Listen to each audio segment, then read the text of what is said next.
Welcome back, everybody. We've got another deep dive lined up, and this one is, well, it's pretty wild, honestly. Oh, lay it on me. What kind of wild are we talking? So it's this document. I mean, I guess you could call it a document, but it's like part current events, part conspiracy theory, part reflection on faith. It's really something. Okay, I'm intrigued. Tell me more. All right, so the piece is called Of War and Pestilence, Part 2. And it's an excerpt, actually, from something longer. I'm not sure what. But anyway, the author is, well, you can tell they're really rooted in their Christian faith. Mm-hmm. But they've also got like a really deep distrust of anything official, Right. governments, the media, that kind of thing. That's not an uncommon combination, actually, especially when you're trying to make sense of world events that can be, let's face it, pretty unsettling. Yeah, exactly. And a lot of this document is focused on, you remember the Wuhan coronavirus outbreak, Right. early 2020. Oh, yeah, absolutely. It feels like a lifetime ago now. I know, right? But for the author, this is like a major turning point. I mean, they see it as possibly like a biblical prophecy coming true. Ah, I see. So weaving in those faith-based interpretations. Makes sense, though. I mean, pandemics, they tend to do that, bring out that human need to find meaning, when things feel so chaotic. Totally. But the author also has a lot of suspicion about how the whole thing was handled, you know? They think there's more to this story than we're being told. Right. And that distrust, where's that stemming from, would you say? Well, they bring up a lot of historical examples, like the French Revolution, for one. Their argument is that things haven't really gotten better for the average person. Like they actually say that workers today might even be worse off than serfs were back in the day. Wow, that's a bold claim. It makes me think about, have you ever heard of this idea of noble lies? Some philosophers, they've argued that sometimes those in power, maybe they need to withhold information or even like spread misinformation. Hold on, seriously. Like for the greater good or something. Well, that's the idea anyway. The idea that sometimes the truth, quote unquote, could be destabilizing.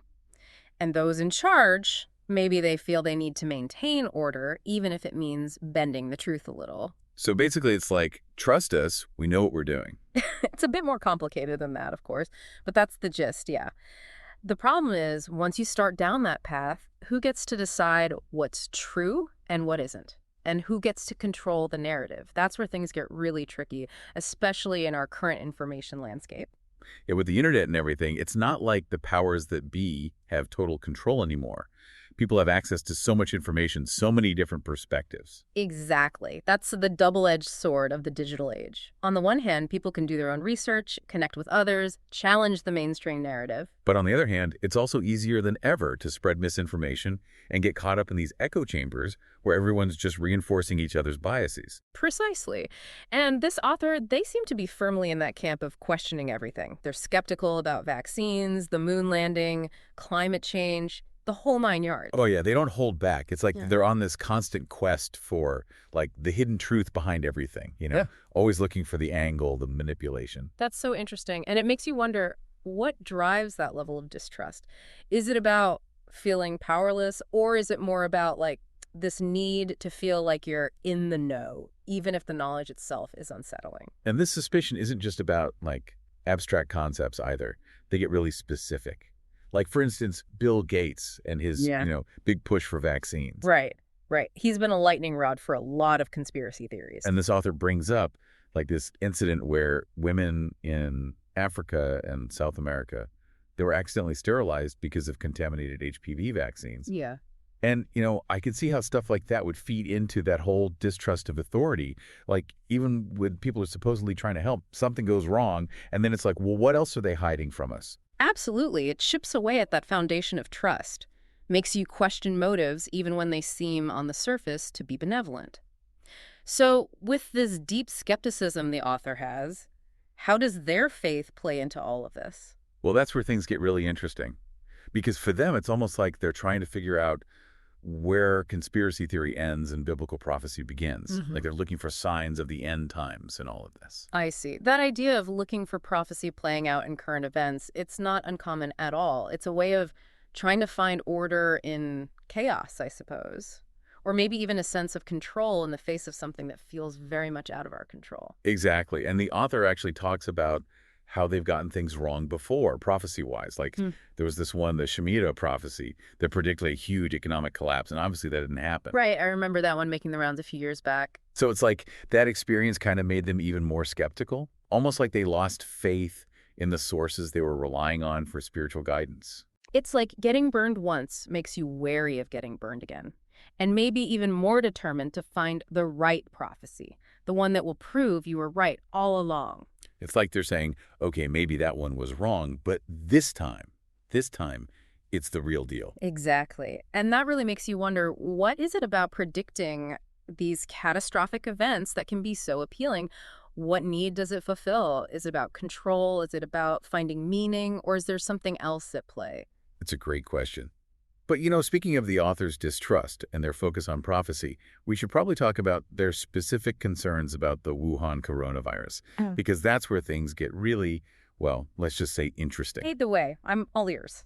So let's talk specifics. What exactly about the coronavirus did they find so suspicious? Well, like I said, they're really hung up on the Chinese government, or more precisely, what they see as China's lack of transparency, especially in those first few months. That's understandable, though. Back then, everything was so new, and there was so much we just didn't know about the virus. Right, like nobody had a good grasp of how it spread or how deadly it really was. Exactly.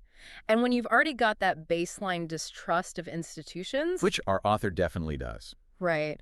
Well, in that kind of environment, it's no surprise that rumors and conspiracy theories would run rampant. It's like that saying, nature abhors a vacuum. But in this case, it's more like conspiracy theories abhor an information vacuum. Uh-huh. So, That's a good one.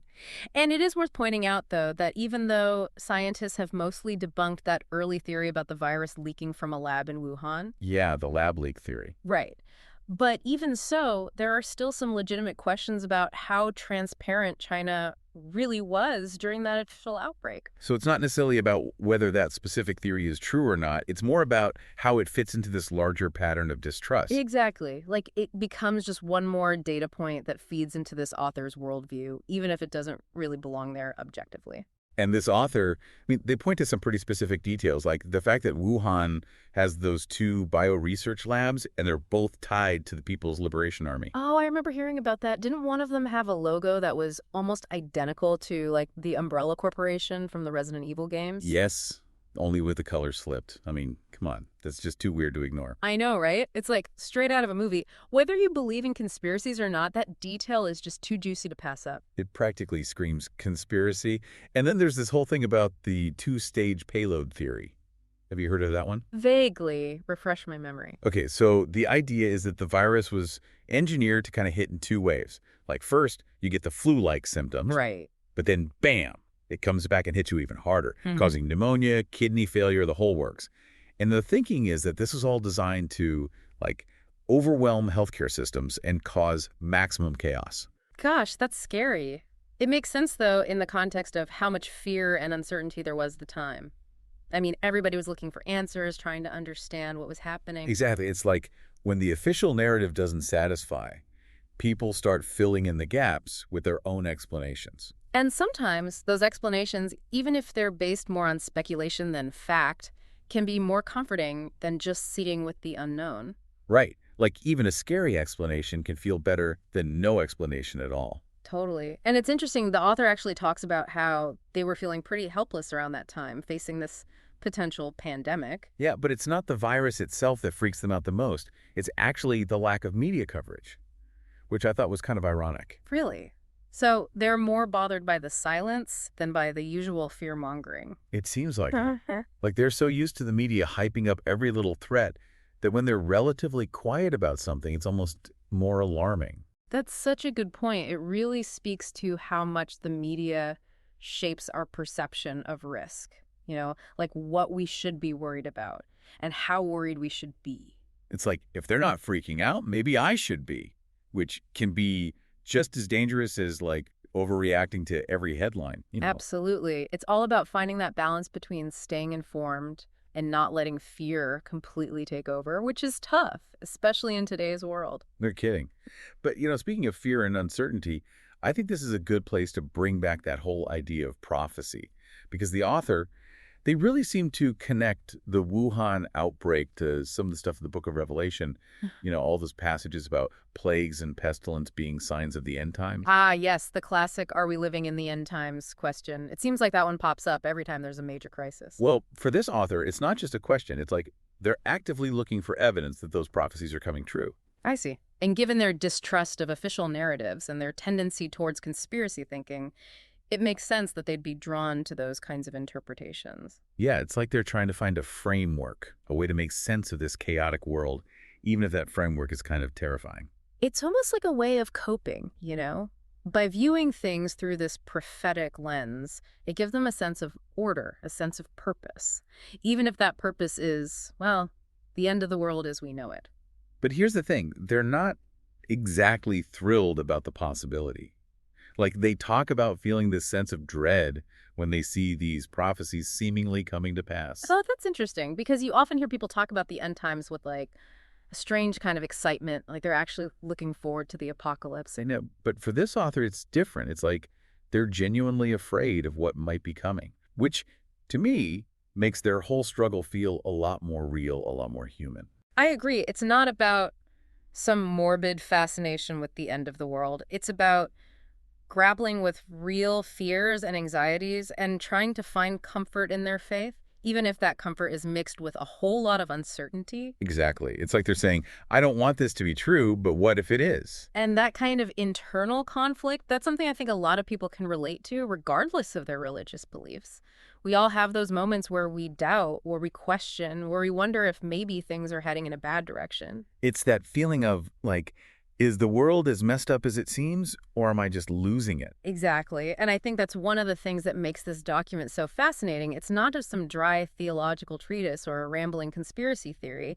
It's a real person wrestling with some very real, very human questions. You know what else I found interesting? It's that the author, they seem almost bothered by the lack of mainstream media coverage of the whole Wuhan thing. Yeah, it's weird, right? Like they're almost nostalgic for the days of, constant fear-mongering. Right. It's like they're so used to being bombarded with worst-case scenarios that when the media is relatively quiet about something, it actually makes them more suspicious. Like if they're not freaking out, maybe I should be freaking out, which is, of course, a whole other kind of problem. Exactly. It makes you wonder how much of our perception of risk, of what we should or shouldn't be worried about, is shaped by the media. Oh, for sure. I mean, think about it. The media, they have a huge influence on how we understand the world. And it's not like they're always objective or unbiased either. No kidding. But it's not just about bias, right? It's also about what they choose to cover and how they choose to frame it. Like, are they downplaying certain threats or are they hyping up others? Right. And with so many different sources of information out there, it can be tough to know who to trust. Well, that's one of the reasons the author is so drawn to conspiracy theories and these prophetic interpretations. It's like they're looking for an alternative explanation because they don't trust the mainstream narrative. And that's something we see a lot these days.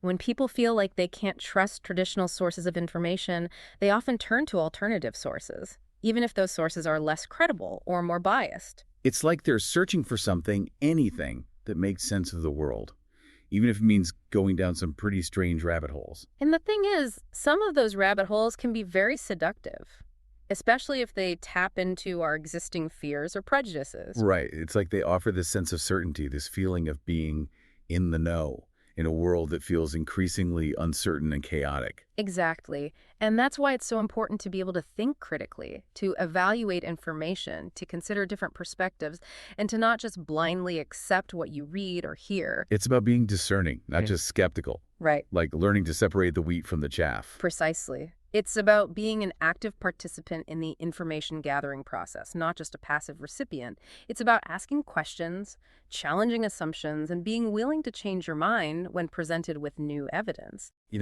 That's something I really appreciate about this document. Even though I don't agree with everything the author says, it's clear that they're really grappling with these big questions, trying to make sense of the world in a way that feels authentic and relatable. I agree. And even if we don't always arrive at the same conclusions, I think that process of questioning, of struggling with uncertainty, that's something we can all learn from. Totally. Hmm. So as we wrap up this deep dive, what's one thing you hope our listeners will take away from this conversation? I think the most important thing is to stay curious. Don't be afraid to question, to explore, to challenge your own assumptions. Keep searching for that deeper understanding, even if it means getting uncomfortable sometimes. Beautifully said. And on that note, we'll leave you with those thoughts. Thanks for joining us for another deep dive.